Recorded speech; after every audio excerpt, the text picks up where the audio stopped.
Oke, Assalamualaikum warahmatullahi wabarakatuh. Nah, kan nama saya Muhammad Sanatola dengan 3 di sini terakhir 112 teknologi rekayasa otomasi. Di sini kan saya akan menjelaskan untuk tugas praktikum sistem embedded, tugas keempat, yakni dengan judul prinsip ATC dan implementasi pada ESP32 dan STM32. Oke, lanjut. Untuk dasar-dasar dari ADC sendiri ada sampling, kuantisasi, sama encoding. Sampling itu adalah pengambilan sampel sinyal analog secara periodik sesuai teorema Nyquist dan memastikan frekuensi sampling minimal 2 kali frekuensi lah dari sinyal input agar informasinya tidak hilang. Lalu ada kuantisasi, yakni pembagian rentang sinyal analog jadi level diskrit terbatas. Encoding yakni konversi setiap level kuantisasi menjadi kode digital biner yang dapat dibaca oleh microcontroller. Lanjut, kemudian ada resolusi sama referensi tegangan dan juga rumus konversi. Untuk rumus konversi sendiri di sini sudah ada tersedia di sini. Terus dengan hasil 4096 level kuantisasi. Artinya sinyal analog dibagi menjadi 4096 nilai diskrit. Referensi tegangan atau VREF menentukan tentang pengukuran ADC.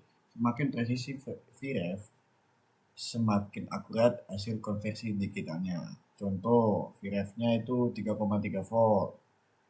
Terus setiap levelnya 3,3 volt per 4095.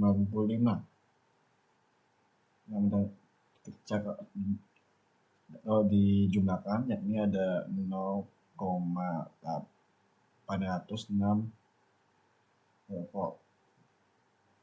Kemudian untuk rumus konversi di sini udah ada yakni VIN, langsung digital output atau per 4095 kali VREF. Contoh perhitungannya seperti ini teman-teman. Jadi di sini digital outputnya ada 2048 dan VREF-nya 3,3 volt. Terus dengan rumus V-nya tadi yakni 2048 dibagi sama 4095 terus dikali sama 33 volt dengan hasil 1,65 volt. Semakin tinggi resolusi bitnya, semakin kecil step size dan semakin akurat pengukuran tegangan analog. Oke, lanjut teman-teman. Untuk ADC ESP32 itu yakni adalah fitur utama. Yang pertama ada dual ADC atau ADC1 yang memiliki 8 channel dan ada ADC2 yakni memiliki 10 channel teman-teman, dengan perbedaan aksesnya dan penggunaan. ADC2 ini bisa berbagi sumber dengan WiFi teman-teman, sehingga aksesnya itu terbatas lah, lebih terbatas. Kemudian rentang input dengan atenuasi yakni 0 dB dengan jumlah kurang dari 1 volt yakni minus 1 volt, dan kemudian ada 2,5 dB yakni minus 1,34 volt. Kemudian ada 6 dB yakni minus 2 volt dan 11 dB dengan nilai minus 3,6 volt untuk menyesuaikan sinyal level inputnya. Kemudian ada kalibrasi menggunakan Fuse menyimpan data kalibrasi pabrik untuk kompensasi offset dan gain, kemudian juga meningkatkan akurasi pengukuran ADC secara signifikan dengan error lebih dari 1 teman. Oke, perbandingan dari ADC1 sama ADC2. Yang pertama ada ADC1 yang ADC-nya 1 itu memiliki 8 channel sesuai yang dari slide sebelumnya lah. Kemudian bebas menggunakan batasan WiFi. channelnya yakni ada GPIO 3, 2 sama GPIO 39. Cocok untuk aplikasi yang menggunakan WiFi secara bersamaan dan direkomendasikan untuk pengukuran analog yang stabil. Kemudian untuk ADC2 memiliki 10 channel tersedia. Kemudian ADC2 ini sebagai sumber daya dengan modul WiFi teman-teman. Jadi tidak dapat digunakan saat WiFi aktif. Kemudian untuk channelnya ada GPIO 0, GPIO 2, sama GPIO 4 dan lain-lain lah, banyak pokoknya. Kemudian ADC2 ini disarankan digunakan ketika WiFi tidak diperlukan. Lanjut teman-teman. Ada atenuasi sama kalibrasi pada fuse yang terdapat pada ESP32 teman-teman. Atenuasi ini menyesuaikan rentang input ADC agar sesuai dengan sinyal nyata. Pilihan atenuasi sendiri ada 0 dB, kemudian ada 2,5 dB, 6 dB, dan 11 dB. Untuk nilainya itu tadi udah saya jelasin lah ya di slide sebelumnya. Terus atenuasi sendiri memungkinkan pengukuran langsung dari berbagai sensor tanpa rangkaian pembagi tegangan tambahan. Kemudian ada kalibrasi eFuse yang menyimpan data kalibrasi pabrik secara permanen dalam chip ESP32. Data ini digunakan untuk kompensasi otomatis saat pembacaan ADC dilakukan, sehingga meningkatkan akurasi pengukuran secara signifikan. Untuk hasil kalibrasinya yakni error pengukuran dapat ditekan hingga lebih dari 1% teman-teman. Jauh lebih baik dibandingkan tanpa kalibrasi. Oke. Kemudian ada channel dan mode scan pada ADC STM32. Multi channel input yang pertama. STM32 itu mendukung multiple ADC channel secara bersamaan atau multi channel, memungkinkan pembacaan dari berbagai sumber sinyal analog sekaligus dalam satu perangkat teman-teman. Kemudian yang kedua ada scan mode teman-teman. Tadi memungkinkan pembacaan berurutan secara otomatis dari beberapa channel, ideal untuk aplikasi sensor multipoint tanpa intervensi CPU di setiap pembacaannya, teman-teman. Oke, lanjut ke analog watchdog pada ADC STM32. Fungsi dari analog watchdog sendiri yakni memantau level sinyal input ADC secara berkelanjutan dan men-trigger interrupt-nya teman-teman agar otomatis jika sinyal melewati batas threshold yang telah ditentuin lah. Fitur utama sendiri ada threshold atas threshold high dan sama threshold low yang dapat dikonfigurasi secara fleksibel. Yang kedua, ada fitur interrupt dapat diaktifkan saat sinyal keluar dari rentang aman.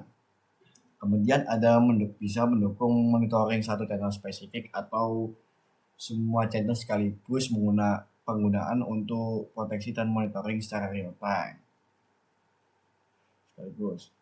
Untuk penggunaan untuk proteksi dan monitoring real time-nya itu yakni yang pertama ada mendeteksi nilai out of range pada sensor, baik sensor suhu, tegangan, sama tegangan teman-teman. Lalu kemudian bisa proteksi perangkat keras dari kondisi sinyal abnormal. Kemudian memungkinkan juga respon cepat tanpa polling CPU secara terus-menerus teman-teman. Contoh aplikasinya yakni deteksi over temperatur pada sensor NTC. Hingga ketika tegangan ADC melewati threshold, sistem langsung memicu alarm atau shutdown otomatis. Oke, lanjut teman-teman. Kemudian ada teknik filter pada ADC. Untuk yang pertama ada filter digital, ini moving average untuk meratakan data serta filter low pass FIR sama IIR untuk menghilangkan frekuensi noise tinggi dari sinyal ADC. Kemudian ada filter hardware, yakni merupakan RC filter dipasang sebelum input ADC untuk meredam noise analog sebelum proses sampling atau kuantitasasi yang dilakukan. Kemudian ada efek filtering teman-teman, yang mengurangi noise secara signifikan dan menstabilkan sinyal keluaran ADC. Kemudian dapat juga meningkatkan akurasi dan konsistensi pembacaan sensor, teman-teman. Oke, lanjut. Kemudian ada DMA pada ADC untuk efisiensi data. Yang pertama ada DMA atau Direct Memory Access, memungkinkan transfer data ADC langsung ke memori tanpa keterlibatan CPU. Hal ini mengurangi beban prosesor secara signifikan, sehingga CPU sendiri dapat menjalankan tugas lain secara bersama selama proses akuisisi data dapat tetap berlangsung. Kemudian ada implementasi umum, continuous data acquisition, diakuisisi menggunakan buffer sekular, di mana data ADC terus diperbarui secara otomatis. Teknik ini juga meningkatkan kecepatan sampling dan sangat cocok untuk aplikasi real time seperti pemrosesan sinyal audio, monitoring sensor multi-channel, dan akuisisi data frekuensi tinggi, teman-teman. Oke, lanjut. Untuk kesimpulannya sendiri, kurang lebih yang pertama yakni prinsip dasar ADC. Itu ada sampling, kuantisasi, dan encoding, yang merupakan fondasi penting untuk memahami bagaimana sih sinyal analog dikonversi menjadi data sinyal data digital akurat gitu. Kemudian SP32 dan STM32 menerapkan fitur ADC yang unik. Pada SP32 dengan atenuasi peningkatan kalibrasi EVUs. Kemudian pada STM32 dengan scan mode, multi-channel, dan analog watchdog. Lalu disarankan gunakan teknik filter digital seperti moving average atau yang lainnya, dan filter hardware, serta memanfaatkan DMA untuk optimasi performa dan efisiensi sampling ADC, teman-teman. Kemudian direkomendasikan langkah berikutnya yakni praktek kalibrasi EVUs pada SP32. Lalu implementasi DMA dengan circular buffer dan eksplorasi analog watchdog pada STM32 untuk monitoring sinyal real time.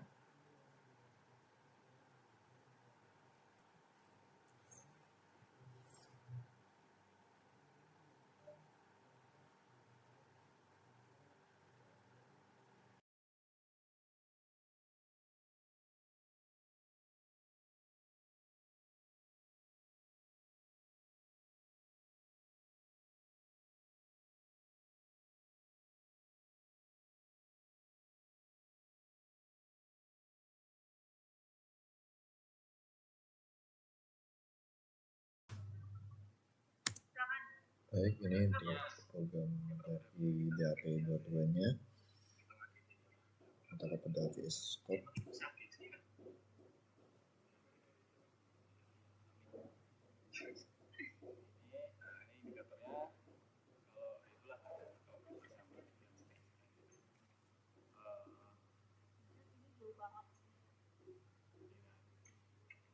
Kan sekarang segini ya, 28,6 suhunya bukan 28,1.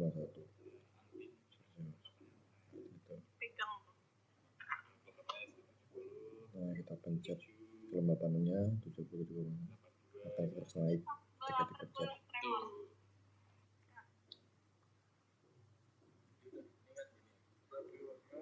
Nah ini menggunakan output keluarnya. Ini sensor LDR. Ini Jadi menggunakan semakin sensor nah, LDR. cahaya di dekat derajat Terus ini pakai DAT, ini pakai ya, LDR. bahkan handphone kecil, frekuensinya besar. Dia lebih tinggi, dia lebih ini.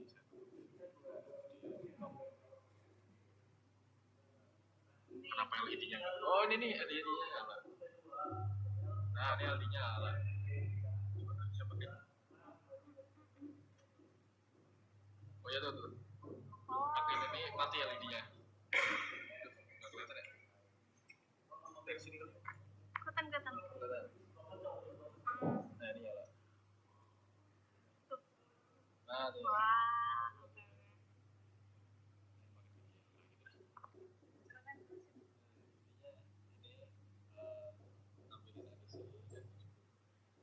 Ini di sini ngambil dari keluarannya LDC-nya.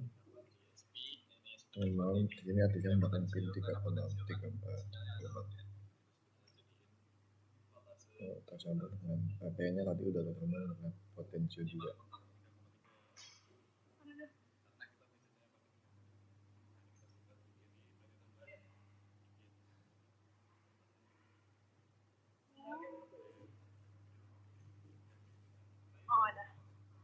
Nah ini sama kayak tadi programnya, ini perhitungannya, terus ini hasilnya yang di terminal. Dan kemudian ini untuk jawaban yang keempat. Nah ini buat indikator lainnya. Ada relay, potensio. Jadi intinya sebagai indikator relay. Oke, makasih.